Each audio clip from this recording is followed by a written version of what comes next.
Luigi Mangione. And it's completely out of touch. And it's an insult to the intelligence of the American people and its lived experience. The murder of UnitedHealthcare CEO Brian Thompson has captivated national and even global attention, uncovering a tale of alleged revenge, corporate critique, and unresolved personal struggles. Luigi Mangione, a 26-year-old with a remarkable academic and professional background, has been charged with second-degree murder in connection with Thompson's death. The case delves into legal nuances, personal motivations, and broader societal implications.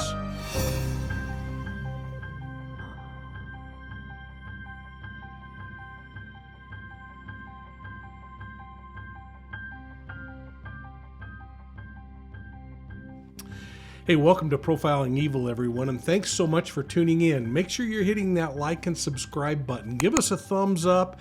Share us with your friends. Would you please help us continue to grow? Now, let's talk a little more about this case. Mangione faces a second-degree murder charge, not first-degree, because under New York law, first-degree murder requires specific aggravating circumstances, such as the victim being a law enforcement officer, or that this was a case of murder for hire, which tells us a little bit about what they must know at this point in this regard, or acts of terrorism.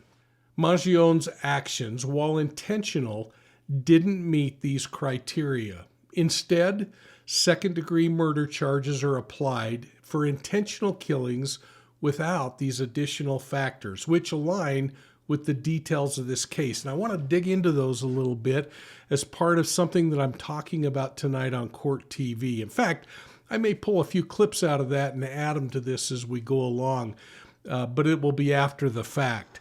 But in addition to the murder charges, Mangione faces weapons charges for possessing firearms illegally, including what is reported to be a 3D printed ghost gun, or a personally manufactured firearm with a suppressor on it, or a silencer. And people are getting strung up and worked up over whether I'm using the word silencer or suppressor. For all accounts, silencers are what we're all kind of used to saying, but suppressor is the formal thing. Further charges for criminal possession of forged instruments highlights the suspect's use of that fake New Jersey identification that he used not only with the hostel, but he used with police when they confronted him inside that McDonald's.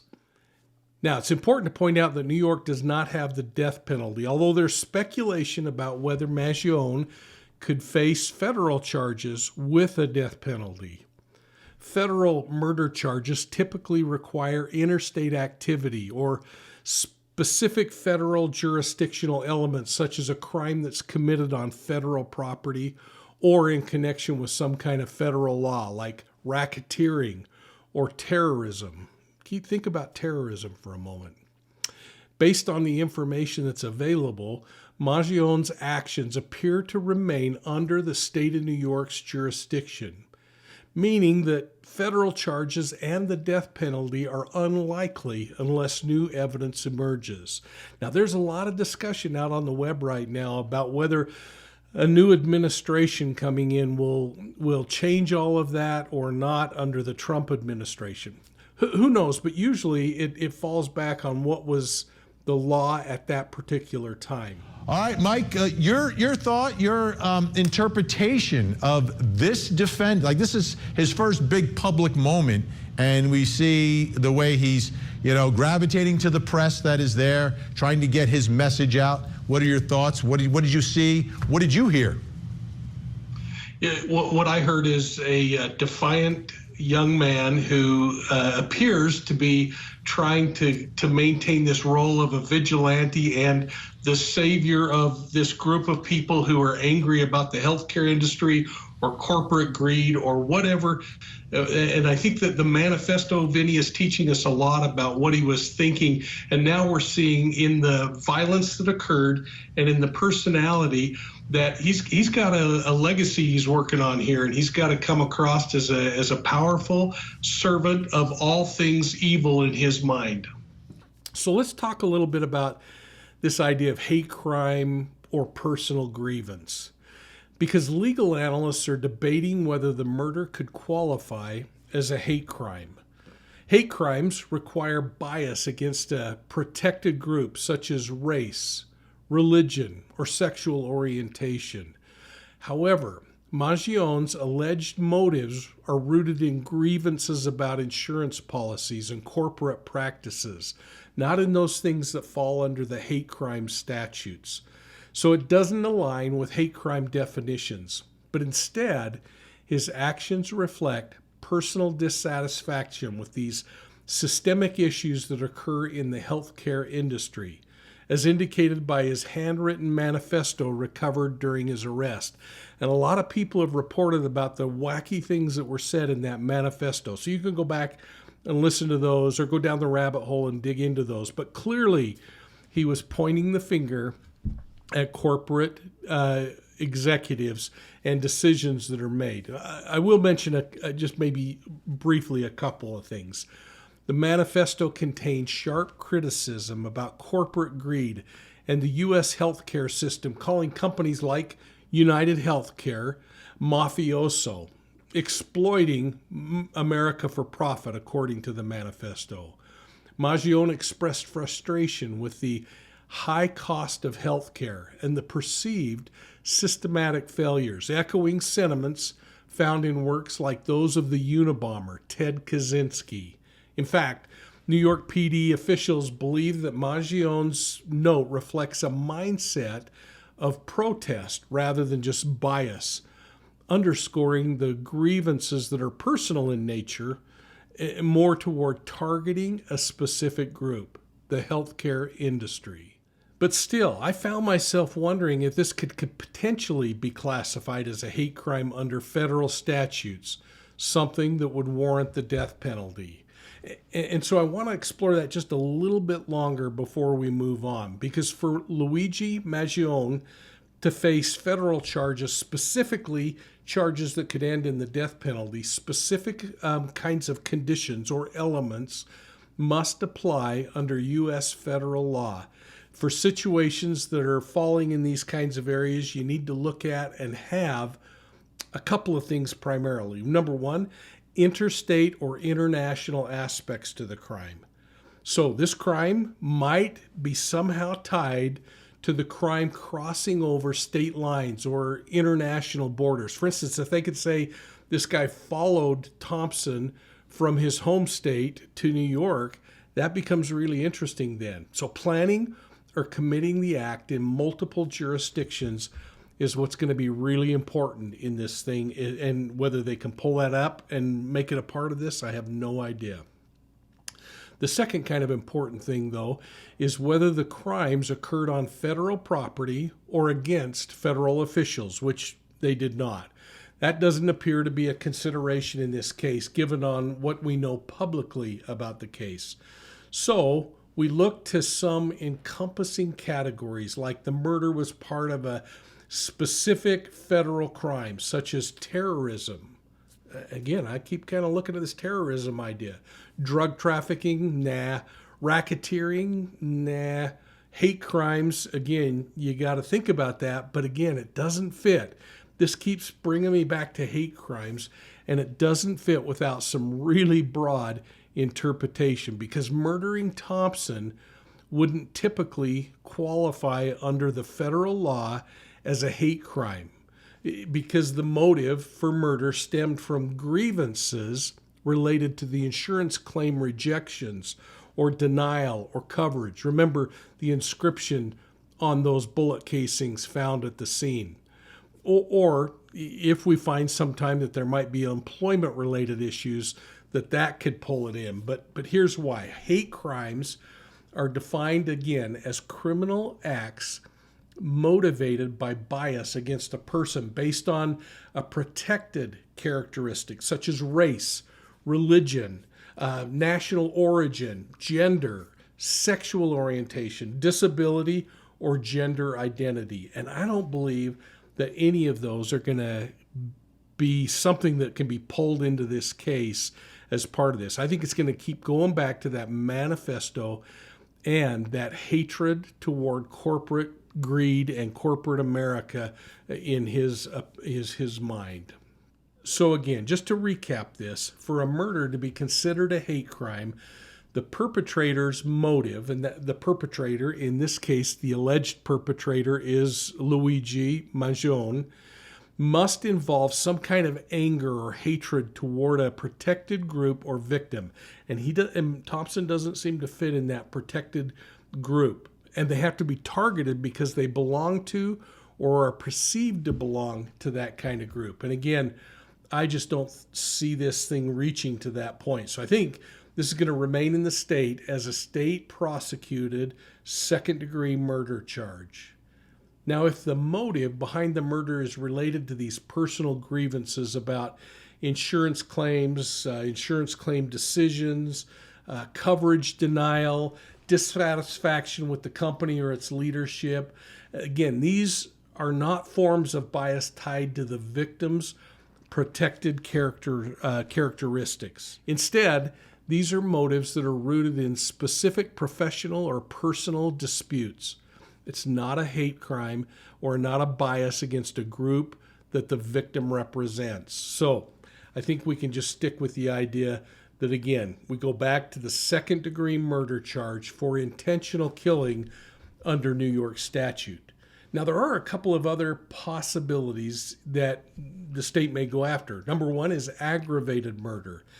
If the state can prove some kind of specific circumstances like premeditation or extreme recklessness were involved, they could look at aggravated murder. And think about it. The guy spent more than, 10 days at least in the city, probably practicing the route that he was going to take and how he was going to commit this.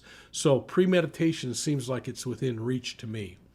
They could also look at terroristic threats or violence if the act is designed to intimidate others or coerce a policy or company decision.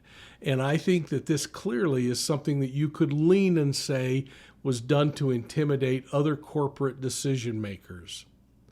The bottom line is, unless there's evidence that Brian Thompson was targeted because of one of those protected characteristics, again, race, religion, those kinds of things like orientation, this crime would not meet the definition of a hate crime. So let's kind of just travel down to Pennsylvania for a moment, where he was arrested at that McDonald's, and talk about what's going on in Pennsylvania right now. You mentioned the so-called manifesto, and I think the way it goes, he had something on his person, and that tells, before we get into what it says, if he's carrying that with him, does that tell you that he wants to get that message out to the world, that he knew he would be caught? Or do you think it's something he wrote while he was on the lam? You know, that's what I've been wondering too, Vinny, is if this guy wrote this as he's been traveling on the bus or whatever he used as that means of transportation to get that 300 miles southeast of New York City. But the thing that's so interesting about that is he's packing it around. He's probably reading it, reciting it in his mind, reinforcing in his mind that he did the right thing, that again, he's this vigilante agent of change that's out there. And it's doing nothing more than supporting him in something that probably, I would hope, a little piece of his conscience, if in fact he's the killer, is saying, what on earth did you do? But then he refers back to that notice of that feeling he's got. He looks at all the anger that he's had and the resentment, the rejection, whatever's led up to this moment in time when he snaps, and he uses that to justify what he's done. Mangione's arrest followed an extensive manhunt. And again, I kind of smiled when Mayor Eric Adams from New York City announced that this was good old-fashioned police work that led to the arrest. No, it was good old-fashioned police work to put the picture out of the suspect, but it was a customer who talked to an employee at the McDonald's who called the police department. That is what led to this person being apprehended. So let's kind of keep that all in the right perspective. And by golly, they better get their reward. Now, he was wearing a medical mask and acting suspicious, had to pull it down to eat. And when police talked to him, he became very nervous when they asked him if he'd been in New York City. They discovered, as police looked at his identification, that he was using forged identification, and that the identification matched the ID that was used at that Manhattan hostel before the shooting occurred. And get this, when they got to the police station, they confiscated a weapon that appeared to be manufactured from a 3D printer, tying him in with everything else, including a suppressor or silencer, and that really is going to be powerful. The police investigation revealed that Mangione, again, was sitting in the back of this McDonald's wearing the mask and everything else. And I think it's interesting that in addition to recovering the weapon, police also recovered a clip full of 9mm rounds that appeared to be the same as those fired at the murder scene. And they had, again, that suppressor and, again, this handwritten 3-page manifesto where he outlines his grievances, he being Mangione, I'm assuming, outlines his grievances and his mindset. All right, let's get to some of what we've seen from this manifesto. A couple quotes here. To the feds, I'll keep this short because I do respect what you do for our country. To save you a lengthy investigation, I state plainly that I wasn't working with anyone.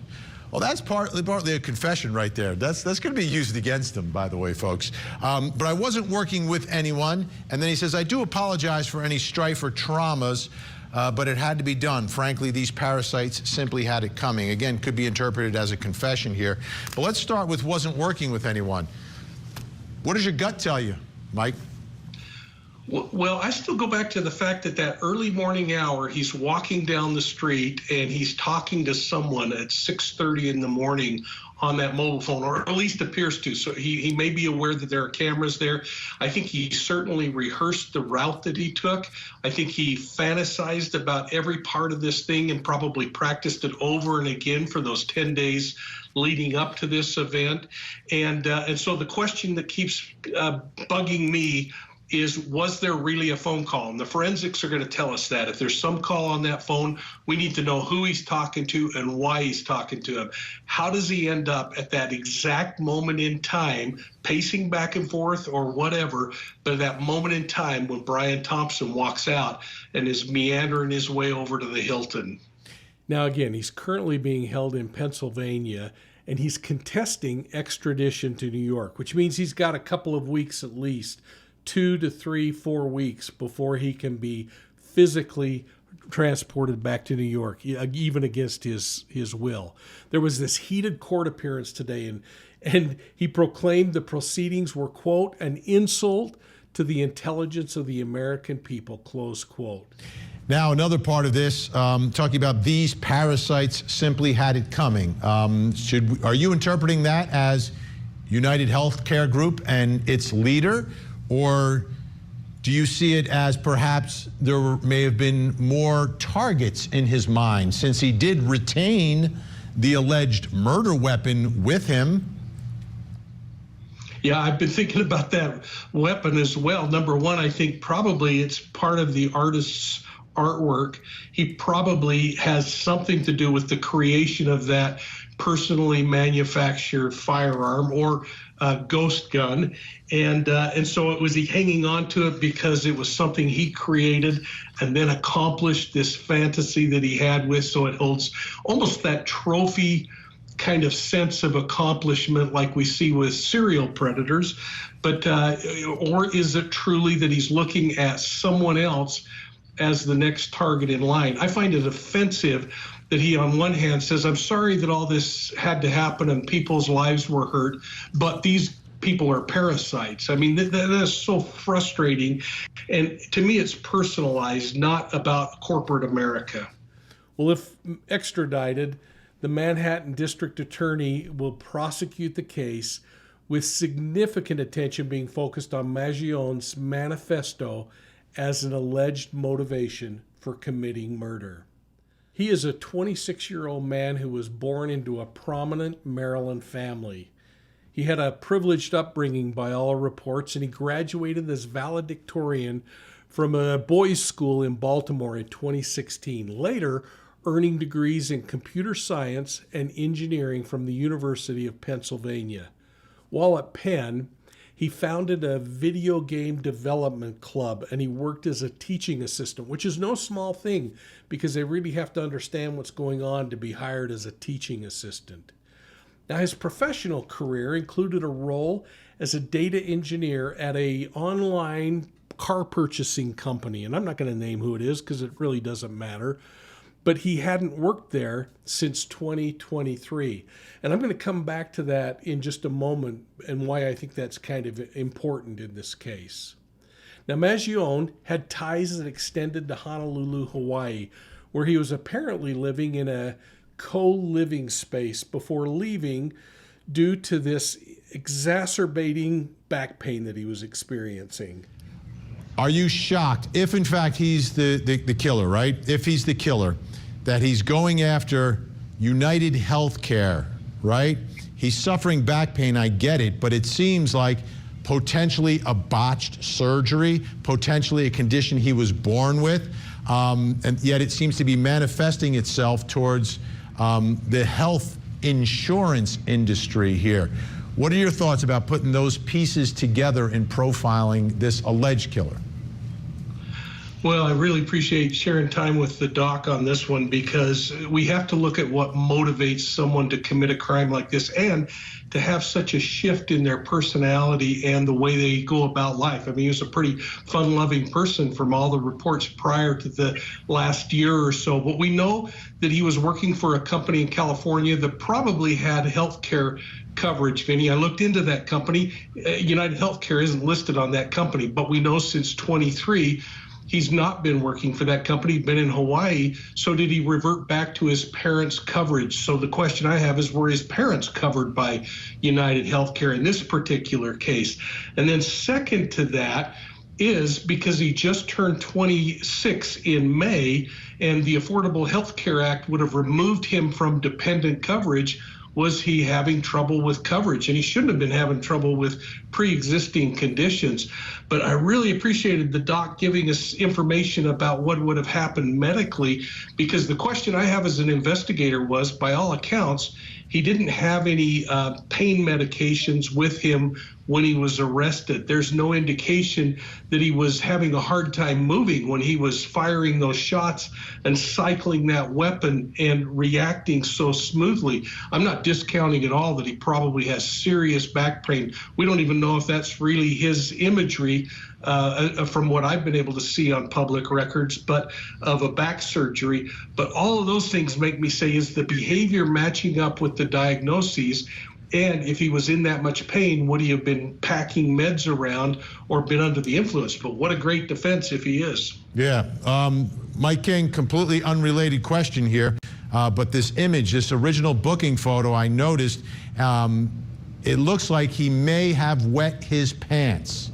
I have to ask you, law enforcement, when people who aren't used to being arrested are arrested, is this common if, in fact, that's what happened here?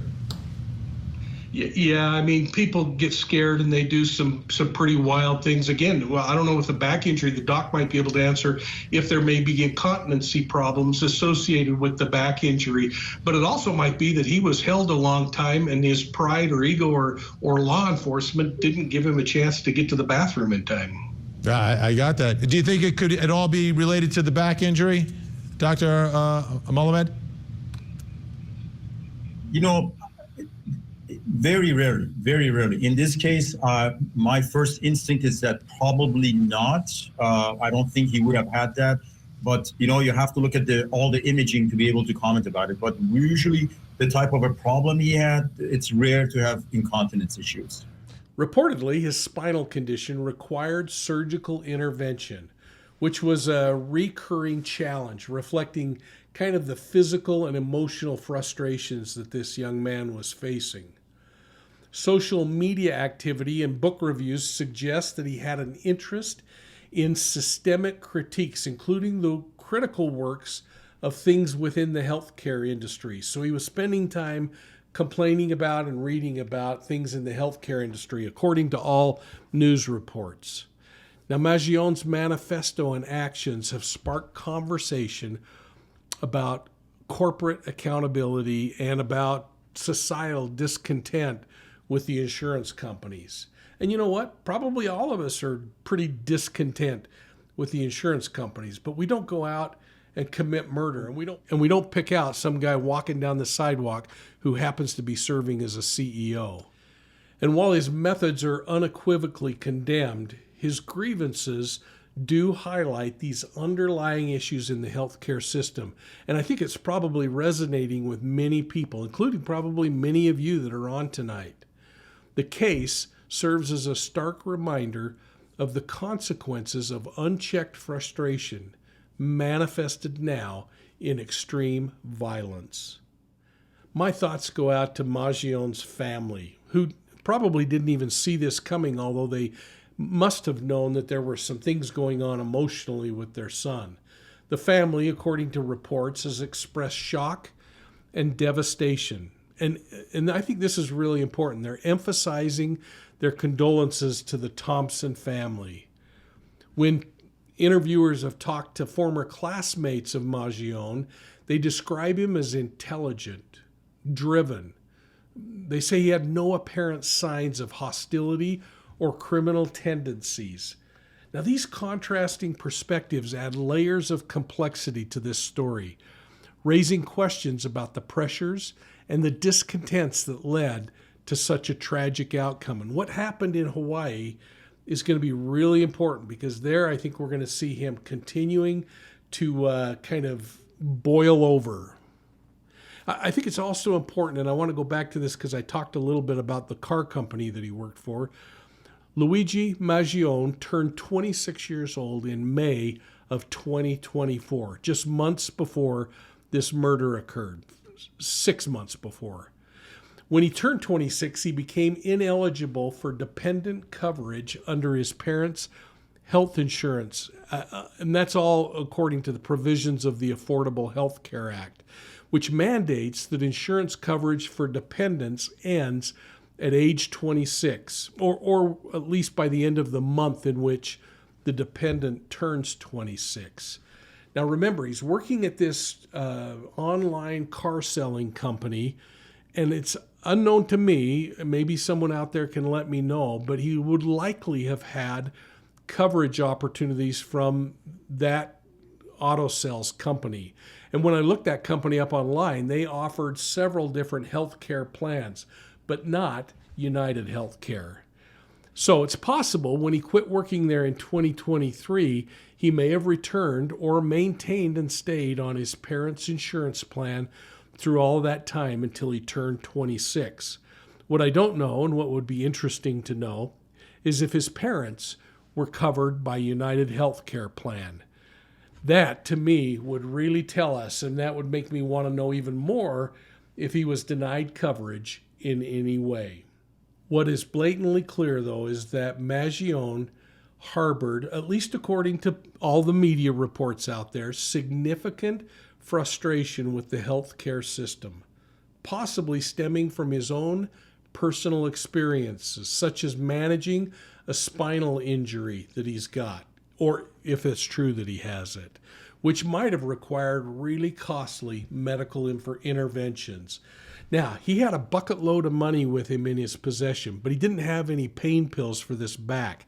I find that interesting too, because he would have had the ability to self-medicate if he wasn't getting prescriptions with that kind of money, if it was something that was overwhelming, and more importantly, influencing or impacting his decision-making by being under the influence of medication. That's going to be an important key too, I believe. But all these grievances are reflected in his manifesto, which criticizes the health industry and corporate greed broadly. The murder of Brian Thompson is a multifaceted case blending legal intricacies, personal struggles, and societal critiques. I think as the legal proceedings unfold, they will likely provide further insight into Mangione's motivations and the broader implications of this tragic event. But for now, as the case stands, it's a cautionary tale of unresolved grievances turning into irrevocable actions, with justice and accountability at the forefront. And I'd like your comments, and I hope you'll put them down below, and I hope that you'll weigh in with each other and talk through this thing as we learn together. Hey folks, remember that you can find Profiling Evil on Facebook, Instagram, YouTube, and Twitter. And if you like audio podcasts, please check out Profiling Evil's audio podcasts on your favorite podcast platform. Don't forget about checking out profilingevil.com on the web, where you can look at our unsolved homicides and missing persons crowdsourced map. It's a great place where you can enter cases from your own community and take part in sharing the stories of the missing and murdered across the world. And it is made for people all around the world. So those of you outside of the United States, enter some missing persons and unsolved murder cases onto that map so we can start filling it up globally and give people a way to go in and check for cases like that when they happen to be wandering around in some specific location across the globe. With the holidays approaching, make sure you look at my books on sale at profilingevil.com. If you live in the United States, I'll ship them to you for free, and I'll even personalize them as part of your gift-giving process. So please check them out and support us at Profiling Evil. Hey, thanks again for your support. We'll see you soon at the next crime scene.